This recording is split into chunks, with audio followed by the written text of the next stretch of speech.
स्वागत है आपका, इंडिया टीवी देख रहे हैं आप। आपके साथ मैं हूं प्राची पारशर। नमस्कार, मैं हूं आपके साथ प्रिया सिंह सोमवंशी। इस वक्त की बड़ी खबर यह है कि गैंगस्टर अतीक अहमद को गुजरात से यूपी लाने की पूरी तैयारी हो चुकी है। यूपी पुलिस अहमदाबाद की साबरमती जेल पहुंच गई है, जहां पूछताछ के बाद ट्रांसफर वारंट पर अतीक को उत्तर प्रदेश लाया जा सकता है। यूपी पुलिस अतीक अहमद का प्रोडक्शन वारंट लेकर आई है और साबरमती जेल के अधिकारियों से फिलहाल उनकी बातचीत जारी है। दरअसल अतीक को जून 2019 में साबरमती जेल में शिफ्ट किया गया था।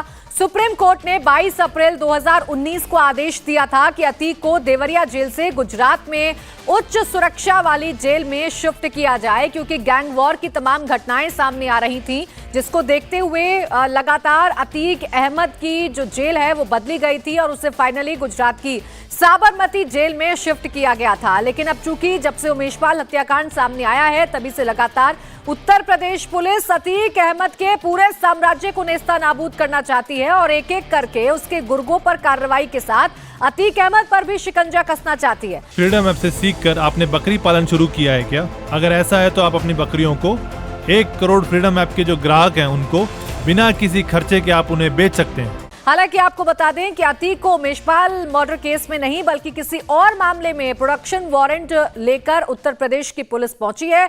तमाम फॉर्मेलिटीज पूरी होने के बाद कभी भी यूपी पुलिस अतीक को लेकर निकल सकती है।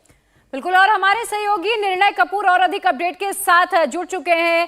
निर्णय, चूंकि अतीक को पहले इस बात का डर सता रहा था कि उमेशपाल हत्याकांड के बाद यूपी पुलिस उसे लेकर जा सकती है, बाकायदा अर्जी भी लगाई गई कि उसे साबरमती जेल से ना लेकर जाया जाए क्योंकि खतरा उसकी जान के लिए हो सकता है।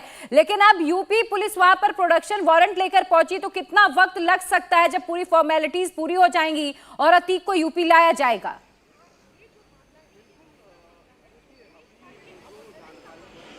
जी बिल्कुल, जो आप बता रहे हैं कि सुप्रीम कोर्ट में अर्जी लगाई गई थी, या यहाँ पे हमारी जेल अथॉरिटीज़ से भी बात हुई है। उनका ये कहना है कि उनके पास ऑफिशियली सुप्रीम कोर्ट के उस मुकदमे से रिलेटेड कोई जानकारी नहीं है। और वैसे भी अगर यूपी पुलिस प्रोडक्शन वारंट लेकर के पहुंची है किसी और केस में, तो कानूनी तौर पर उसे प्रोड्यूस करने के लिए उसकी कस्टडी जो है अतीक अहमद की, ये यूपी पुलिस को सौंपी जाएगी। फिलहाल जो प्रोसीजर है वो चल रहा है अंदर। बताया जा रहा है कि यूपी पुलिस ने वारंट अभी दिया है गुजरात जेल अथॉरिटीज़ को, साबरमती जेल अथॉरिटीज़ को, और इस पर कार्रवाई जो है वो शुरू की है उन्होंने। तो इसमें कम से कम 1-2 घंटे का समय तो लग ही जाता है, और उसके बाद अतीक अहमद की कस्टडी जो है वो यूपी पुलिस को सौंपी जाएगी, जो इन प्रिजनर वैन्स में उसे लेकर के निकलेगी। और कौन सा रूट लेती है, क्योंकि इलाहाबाद पहुंचने के लिए 2 या 3 अलग अलग रूट्स हैं यहाँ अहमदाबाद से, तो उसमें से कौन सा रूट वो चूज़ करती है ये उसके निकलने के बाद ही पता चलेगा। लेकिन जो यूपी पुलिस के अधिकारी हैं वो फिलहाल इस मामले पर कुछ भी कहने से बच रहे हैं। वो कोई जानकारी शेयर नहीं कर रहे हैं कि वो कौन सा पर्टिकुलर केस का वारंट लेकर के पहुँचे, क्योंकि अतीक अहमद के खिलाफ कई केसेस चल रहे हैं यहाँ पे यूपी में। तो उसमें से कौन सा वारंट लेकर के पहुंचे ये जानकारी जरूर नहीं दी गई है। लेकिन साबरमती पुलिस जेल अथॉरिटीज़ का ये कहना है कि उन्हें ये जरूर इत्तला किया गया है कि ये वारंट है उनके पास प्रयागराज के कोर्ट का, और उसके तहत उन्हें प्रोड्यूस करने के लिए उनकी कस्टडी यहाँ पे लेकर के उन्हें कोर्ट में प्रोड्यूस किया जाएगा। जो जानकारी यूपी से मिल रही है उस हिसाब से कोई एक ऐसा केस है 2005 का बीएसपी के एक एमएलए के मर्डर का, जिसमें शायद कोई जजमेंट रिजर्व है, हो सकता है उसमें उसके लिए प्रोड्यूस किया जाना हो। लेकिन अभी तक पर्टिकुलर केस की कोई पुष्टि नहीं हो पाई है। ठीक है निर्णय, क्या ये जानकारी मिल पाई है कि यूपी पुलिस जब लेकर निकलेगी तो कितने यूपी पुलिस के जो जवान हैं वो फिलहाल सिक्योरिटी में तैनात रहेंगे? चूंकि अतीक अहमद उमेशपाल हत्याकांड होने के बाद से ही लगातार उत्तर प्रदेश में वांटेड है, उस पर लगातार नजरें हैं सभी की, तो किसी तरीके से कोई चूक ना हो जाए, इसको लेकर क्या तैयारी की गई है?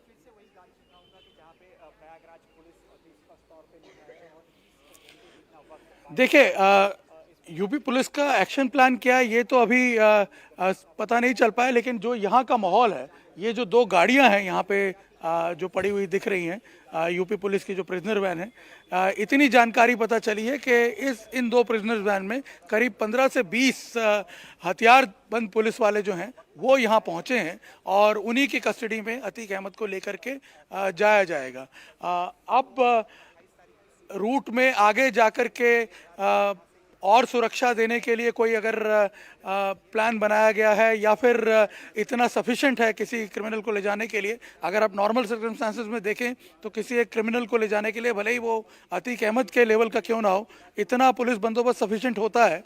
लेकिन क्योंकि सर्कमस्टांसेस एक्स्ट्रा ऑर्डिनरी हैं, यूपी पुलिस की तरफ से कोई और डिस्क्रीट कार्रवाई अगर की गई है या कोई एक्शन प्लान बनाया गया है तो उसकी जानकारी अभी शेयर नहीं की गई है।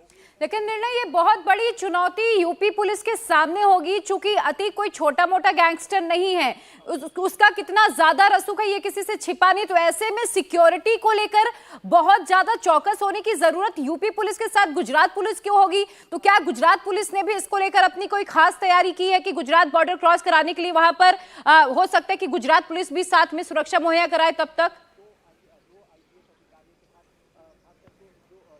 देखिए, अभी तक तो ऐसी कोई जानकारी मिल नहीं पाई और ना ही गुजरात पुलिस के सामने इस तरह की कोई एप्लीकेशन या कोई पेशकश यूपी पुलिस द्वारा की गई है। रही बात जेल अथॉरिटीज़ की, जेल अथॉरिटीज़ का जो फंक्शनिंग है वो सिर्फ जेल तक सीमित रहता है। जेल में अतीक को जो सिक्योरिटी प्रोवाइड की गई है, हाई सिक्योरिटी जोन में उसे रखा गया है, अपना इंडिपेंडेंट सेल में उसे रखा गया है, जिससे जहाँ पे किसी से भी उसे मिलने की परमिशन तक नहीं है, कोई उसके आसपास पहुँच भी नहीं सकता है, बाकायदा CCTV से मॉनिटरिंग होती रहती है। तो अपनी तरफ से ये कार्रवाई जेल अथॉरिटीज़ की तरफ से की गई है।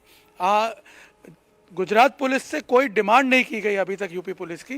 गुजरात पुलिस को सिर्फ इत्तला किया गया है कि यूपी पुलिस यहाँ पहुँची है, वो भी जेल अथॉरिटीज़ को जो पेपर्स प्रेजेंट किए गए उसके ज़रिए गुजरात पुलिस को पता चला है। और ये हो सकता है कि गुजरात पुलिस डिस्क्रीट लेवल पे शायद इस पूरे ऑपरेशन को मॉनिटर करती रहे जो ट्रांसपोर्टेशन का है, लेकिन वो सिर्फ गुजरात की सीमाओं तक है, जो कि मेरे हिसाब से यहाँ से करीब जो डिस्टेंस होगा, अगर मान लीजिए चित्तौड़गढ़ वाले रूट से लेके जाते हैं तो अहमदाबाद से करीब 125 किलोमीटर का डिस्टेंस है बॉर्डर तक का। तो वो 125 किलोमीटर गुजरात पुलिस को मॉनिटर करना है। उसके बाद फिर जो यूपी पुलिस है वो राजस्थान की सीमा में प्रवेश कर जाएगी। बिल्कुल, जैसे निर्णय आप बता रहे थे कि ये एक रूटीन प्रोसेस है, जब किसी भी अपराधी को कोर्ट में पेश करने के लिए दूसरे स्टेट की पुलिस पहुंचती है तो ऐसे ही प्रक्रिया होती है। ये प्रक्रिया क्या होती है, क्या क्या प्रोसीजर्स फॉलो करने होते हैं और अमूमन कितना वक्त लगता है किसी भी एक आरोपी को जेल से लेकर जाने में और यहां से पूरी प्रक्रिया को खत्म करने में?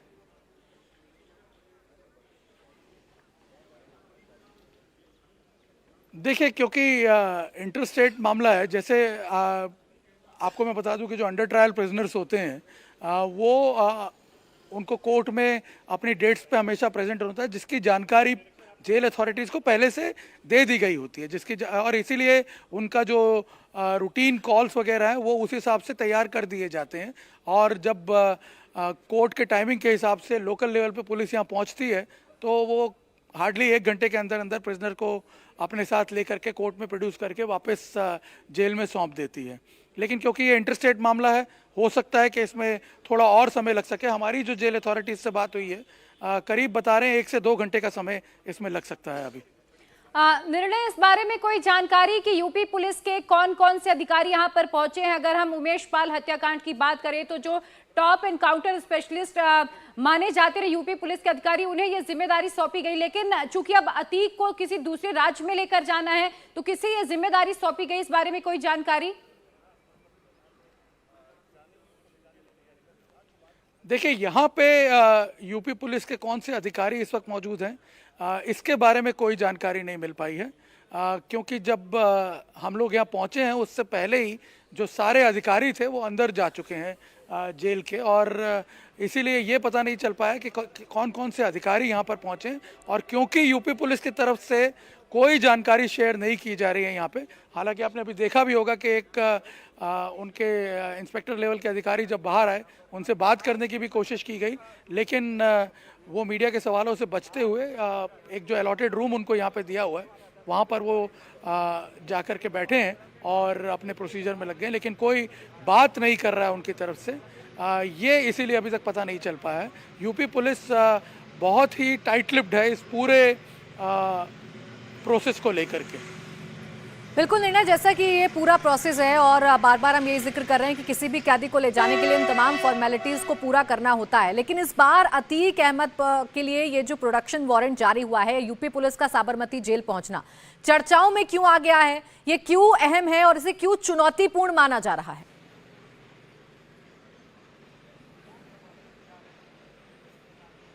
देखिए, अतीक अहमद यहाँ पे साबरमती जेल में 2019 से बंद है। इनफैक्ट उसे देवरिया जेल से 2019 में यहाँ शिफ्ट किया गया था अहमदाबाद की साबरमती जेल में। तब से लेके अब तक अतीक अहमद, अगर मेरी जानकारी सही है तो करीब 13 या 14 बार यूपी ले जाया गया है अलग अलग केसेस में प्रोड्यूस करने के लिए। आज से करीब 3-3.5 महीने पहले आखिरी बार अतीक अहमद को इसी तरह से रोड के रास्ते यूपी ले जाया गया था इलाहाबाद में एक कोर्ट में प्रोडक्शन वारंट था उसका, उस पेशी के लिए। तो एक तरह से ये रूटीन प्रोसीजर है। अब तक अगर कोई कैदी 13-14 बार ले जाया जा चुका है यूपी प्रोडक्शन के लिए अलग अलग कोर्ट्स में, तो ये उसी प्रकार की एक कार्रवाई है, रूटीन कार्रवाई है। लेकिन आज का जो ये ट्रांसफ़र है उसका जेल से यूपी कोर्ट के लिए, वो थोड़े एक्स्ट्राऑर्डिनरी सर्कमस्टांसेस में हो रहा है, क्योंकि उमेश पाल सिंह मर्डर केस जो है ये चर्चा में है और इसमें यूपी पुलिस, यूपी एसटीएफ द्वारा ये वांटेड भी है अतीक अहमद। और फ्रीडम ऐप से सीखकर आपने बकरी पालन शुरू किया है क्या? अगर ऐसा है तो आप अपनी बकरियों को 1 करोड़ फ्रीडम ऐप के जो ग्राहक हैं उनको बिना किसी खर्चे के आप उन्हें बेच सकते हैं। उसकी सिक्योरिटी कंसर्न को लेकर के उसके परिवार द्वारा सवाल भी उठाए गए हैं। आपको बता दें कि जब उमेश पाल का मर्डर हुआ था तो ये जानकारी सामने आ रही थी कि अतीक ही मास्टरमाइंड है, उसी ने साबरमती जेल से बैठ करके प्लानिंग और प्लॉटिंग की इस पूरे मामले की। तो इस वजह से ये जो आज का जो ट्रांसफ़र है उसका, वो अपने आप में काफ़ी सिग्निफिकेंट हो गया है। और इसीलिए, क्योंकि आशंकाएं व्यक्त की गई कि आपने सुना होगा इस तरह के स्टेटमेंट भी आ रहे थे कि गाड़ी पलट जाएगी, तो इस तरह की जो बातें आ रही हैं, इस तरह के जो चर्चाएं हैं इस पूरे केस में अतीक अहमद के ट्रांसफ़र को लेकर के, शायद उस वजह से ज़्यादा सिग्निफिकेंट हो गया है ये प्रोसीजर जो है आज का। अन्यथा इस तरह से कैदी को लेकर के जाना पेशी में और वापस छोड़ना, ये एक रूटीन प्रोसीजर है किसी भी अथॉरिटी के लिए। बहुत बड़ी चुनौती खास तौर पर यूपी पुलिस के सामने जरूर है आज अतीक को लेकर जाना, और इसके लिए तमाम जो प्रोटोकॉल थे उनका पालन करना भी शुरू किया जा चुका है। आप बने रहिएगा, पल पल की अपडेट हम आपसे लेंगे। फिलहाल यहाँ पर हमें रुकना होगा एक छोटे से ब्रेक लिए। इस बड़ी खबर पर हमारी नजर लगातार जारी है, फौरन हाजिर होंगे, आप बने रहिएगा। इंडिया टीवी हर वक्त हर जगह डाउनलोड करने के लिए सर्च करें India TV news Google play store या ऐप स्टोर पर।